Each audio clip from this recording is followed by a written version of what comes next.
Optics मधील basic definition पाहायचं आहे. बेसिक डेफिनेशन आता बघा या ठिकाणी लेन्स आपल्याला माहिती आहे. लेन्स किती प्रकारचे? दोन प्रकारचे. इथे या ठिकाणी एक कसं आहे कॉन्व्हेक्स लेन्स आणि कॉन्केव्ह लेन्स. हा काय कॉन्व्हेक्स लेन्स आणि हा काय कॉन्केव्ह लेन्स.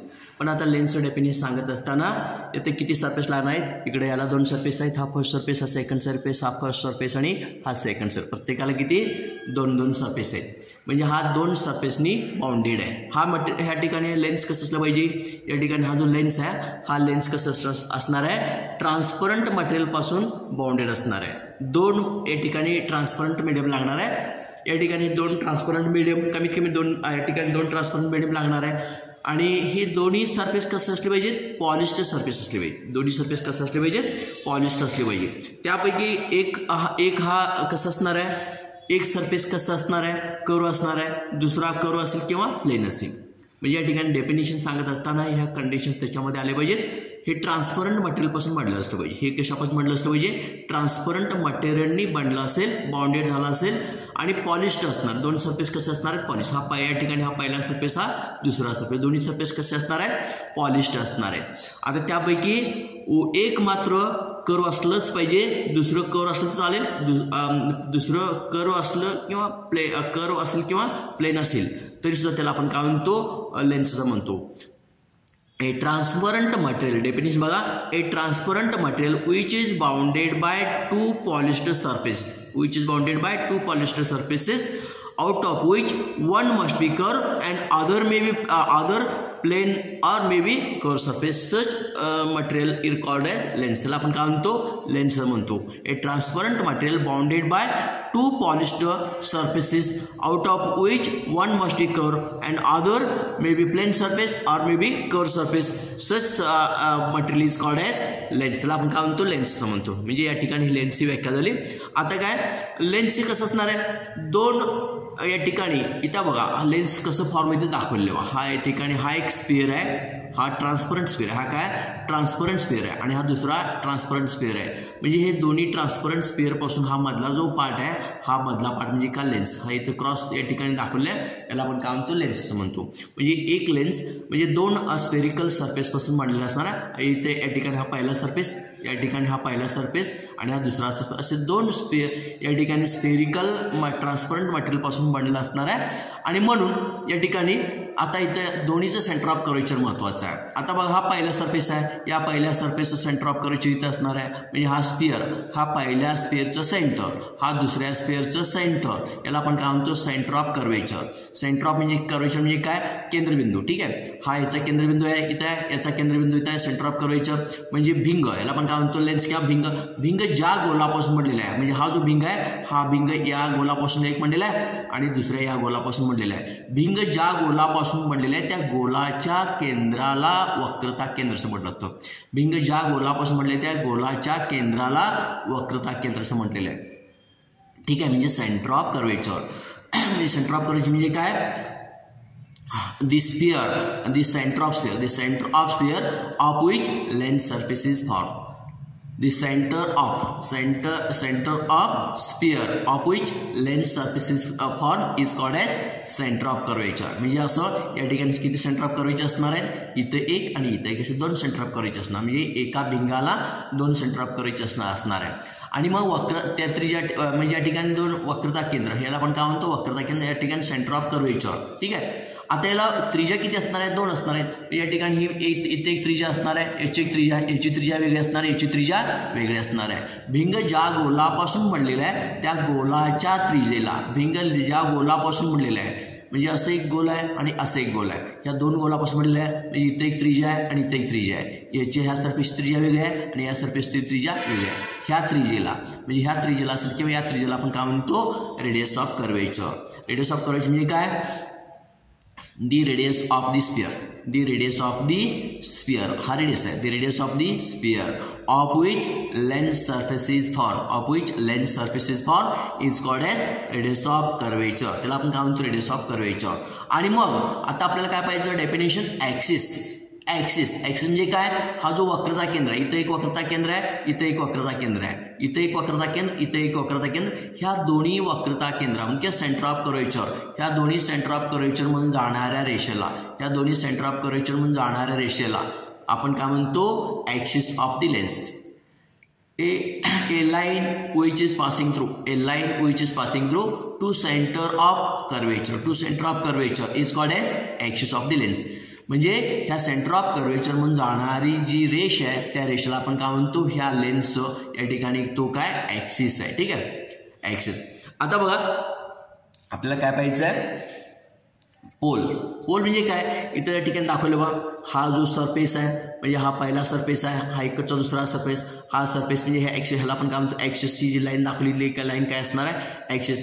ही लाईन म्हणजे ॲक्सिस आणि हा सरफेस ज्या ठिकाणी छेदतो त्या छेदनबिंदूला आपण काय म्हणतो, या ठिकाणी हा जो म्हणजे या ठिकाणी हा पहिला म्हणजे हा जो सरफेस आहे, हा सरफेस आणि ॲक्सिस ज्या ठिकाणी छेदतात त्याला आपण काय म्हणतो, पोल. म्हणजे इथं या ठिकाणी इथं एक पोल असणार, इथं एक पोल असणार आहे. म्हणजे त्या ठिकाणी म्हणून आपण हे दोन पोल फॉर्म होतात आणि म्हणून त्या ठिकाणी डेरिवेशनच्या वेळी आपण काय घेतो, थिन लेन्स घेतो. बा थिन लेन्स म्हणजे काय, म्हणजे या ठिकाणी पोल आपण त्या ठिकाणी सुटसुटी घेण्यासाठी आपण या ठिकाणी थिन लेन्स कन्सिडर करतो. ठीक आहे. आता बघा या ठिकाणी पोल झाला.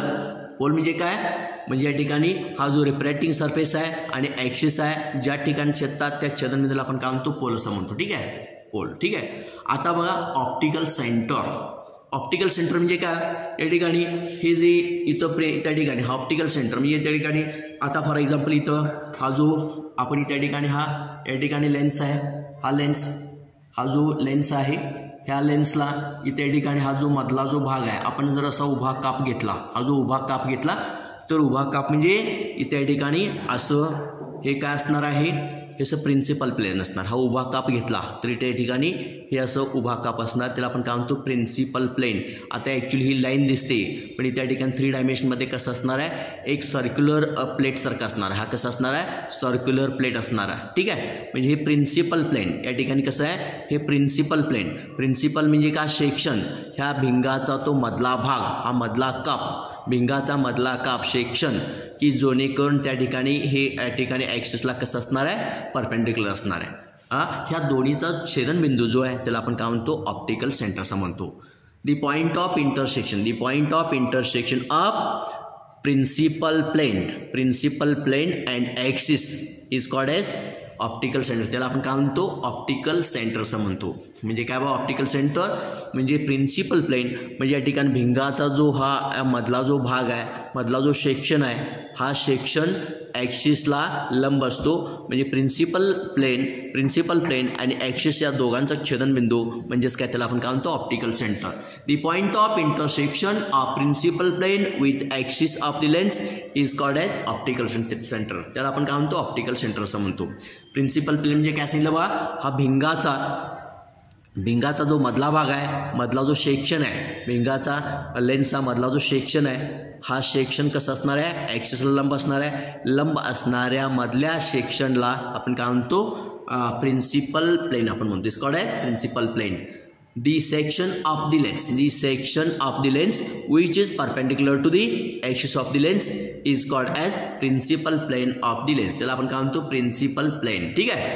आता परत पुढचा भाग बघा, इथे या ठिकाणी प्रिन्सिपल फोकस म्हणजे काय, इथं आपण समजा या ठिकाणी कॉन्व्हेक्स लेन्स घेतलेला आहे किंवा कॉन्केव्ह घेतलेला आहे. समांतर प्रकाश किरण टाकल्यानंतर समांतर प्रकाश किरण ह्या भिंगावर कॉन्व्हेक्स लेन्सवर टाकलेले आहेत, इन्सिडेंट म्हणजे पाठवलेले आहेत. मग प्रकाश किरण कुठे एकत्र येणार आहेत, या बिंदूवर एकत्र येणार आहेत आणि मग ज्या बिंदूवर एकत्र येतात ह्या बिंदूवर एकत्र आलेत किंवा एकत्र आल्याचा भास होतोय. कॉन्केव्ह लेन्स आणि हे कॉन्व्हेक्स लेन्स हे एकत्र आल्याचा भास होतो किंवा एकत्र येतात, त्या बिंदूला आपण काय म्हणतो, principal focus. This called as principal focus. The point at which parallel beam of light ray are converges or appear to be diverges. This point is called as principal focus. त्याला आपण काय म्हणतो, प्रिन्सिपल फोकस. म्हणजे मुख्य नाभी, हा मुख्य नाभी इथे आहे, ह्याचा मुख्य नाभी इथे आहे, याला आपण काय म्हणतो, मुख्य नाभी. ठीक आहे. मुख्य नाभी म्हणजे काय, हा एक बिंदू आहे, हा एक काय बिंदू आहे किंवा या ठिकाणी समांतर प्रकाश किरण या भिंगावर टाकल्यानंतर ज्या ठिकाणी एकवटतात किंवा एकवटल्याचा भास होतो त्या बिंदूला आपण काय म्हणतो मुख्य नाभी असं म्हणतो. Principal focus the point at which parallel beam of समांतर प्रकाश किरण parallel beam of light rays are converges एकत्र येतात or appear to be diverges such point is called as principal focus. त्याला आपण काय म्हणतो प्रिन्सिपल फोकस. मग आता प्रिन्सिपल फोकस पासून ह्या पोल पर्यंतचं अंतर प्रिन्सिपल फोकस पासून ऑप्टिकल सेंटर पासून प्रिन्सिपल फोकस पासून ऑप्टिकल सेंटर पर्यंतच्या अंतराला आपण काय म्हणतो फोकल लेंथ. म्हणजे इथून हे मुख्य नाभी आणि हे काय या ठिकाणी ऑप्टिकल सेंटर या दोन्हीचं अंतर जे आहे त्याला आपण काय म्हणतो मुख्य नाभी फोकल लेंथ. ह्या फोकल लेंथवरच या लेन्सचं पूर्ण पार्ट हे अवलंबून आहे. ठीक आहे. म्हणजे अशा पद्धतीने या ठिकाणी प्रिन्सिपल फोकस आणि फोकल लेंथ कशामध्ये बसतो आपण सेंटीमीटरमध्ये. ठीक आहे. आता फोकल प्लेन म्हणजे इथं जे प्रतल फॉर्म होणार आहे म्हणजे ह्या मुख्य नाभीवर असा जो उभा प्रतल फॉर्म होणार आहे ॲक्सिसला लंब असणार जे प्रतल आहे ॲक्सिसला लंब असणारा आणि मुख्य नाभीत ॲक्सिसला लंब असणारा आणि मुख्य नाभीतून जाणारा असं जे प्रतल आहे त्या प्रतलाला आपण काय म्हणतो त्या प्रतलाला आपण काय focal plane. This called as focal plane. The plane which is passing through the principal focus. The plane which is passing through the principal focus and perpendicular to the axis is called as focal plane. त्याला आपण काय म्हणतो focal plain असं म्हणतो. दिस called as focal plain. ठीक आहे. नंतर lodge of reflection आपल्याला माहिती आहे. या ठिकाणी बघा इथं हा जो प्रकाश किरण त्या ठिकाणी आरसा आहे या ठिकाणी कसा आरसा आहे इथून आपण प्रकाश किरण टाकला याला आपण काय म्हणतो इन्सिडेंट लाईट रे. त्या ठिकाणी हा ॲरो राहिलेला आहे हा इन्सिडेंट लाईट रे. हा प्रकाश किरण पाठवला तर रिफ्लेक्शन नंतर हा प्रकाश किरण इकडे जाणार आहे. याला आपण काय म्हणतो इन्सिडेंट लाईट रे. त्याला आपण काय म्हणतो रिफ्लेक्टेड लाईट रे. हा इन्सिडेंट लाईट रे हा रिफ्लेक्टेड लाईट रे आणि हा काय नॉर्मल. याला आपण काय म्हणतो स्तंभिका नॉर्मल. याला आपण काय म्हणतो अँगल ऑफ इन्सिडन्स. याला आपण काय म्हणतो अँगल ऑफ रिफ्लेक्शन. हे अँगल ऑफ इन्सिडन्स हे अँगल ऑफ रिफ्लेक्शन आणि त्या ठिकाणी हा काय आहे रिफ्लेक्टिंग सरफेस. हा काय रिफ्लेक्टिंग सरफेस इन्सिडेंट लाईट रे आणि हा रिफ्लेक्टेड लाईट. याला आपण काय म्हणतो रिफ्लेक्टेड लाईट रे. म्हणजे ही दोन्ही अँगल ऑफ इन्सिडन्स आणि अँगल ऑफ रिफ्लेक्शन दोन्ही हे अँगल कसे असणार आहेत सारखे असणार आहेत. आता लॉज ऑफ रिफ्लेक्शन म्हणजे काय हा इन्सिडेंट लाईट रे आणि रिफ्लेक्टेड लाईट रे नॉर्मलच्या विरुद्ध बसत असतात.